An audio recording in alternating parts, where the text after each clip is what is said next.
Intimately linked agendas. But with hybrid networks.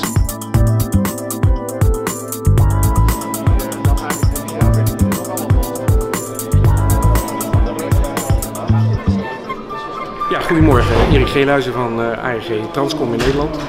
Ik ben verantwoordelijk in Nederland voor de business op het gebied van TETRA en professionele radiocommunicatie.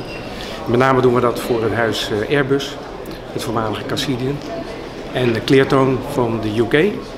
Wij zijn eigenlijk gespecialiseerd in het maken van oplossingen. Dus wij doen systeemintegratie, niet alleen maar een radio leveren, maar vooral rondom de radio, zeg maar, de absolute applicatie te verzorgen voor een gebruiker.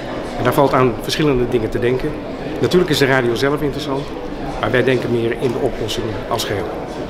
En dat is eigenlijk wat wij hier in Nederland willen uitdragen. We zijn 2 jaar geleden weer gestart als ARG. Ik heb een lange historie bij ARG en het is heerlijk om weer terug te zijn in een warm huis met zoveel mogelijkheden op R&D-gebied, zowel software als hardwareontwikkeling. Critical Communication World is voor ons een prachtig platform. We zijn heel blij dat het in Nederland is. Vandaar dat we ook wel een eigen stand hebben hier in het Kastopolski in Amsterdam. We denken, ja, hier komen toch de mensen, met name ook vanuit Nederland en de nationale politie en anderen. En we denken dat wij het heel goed vinden om deze mensen op de hoogte te brengen van de mogelijkheden die wij ze kunnen bieden.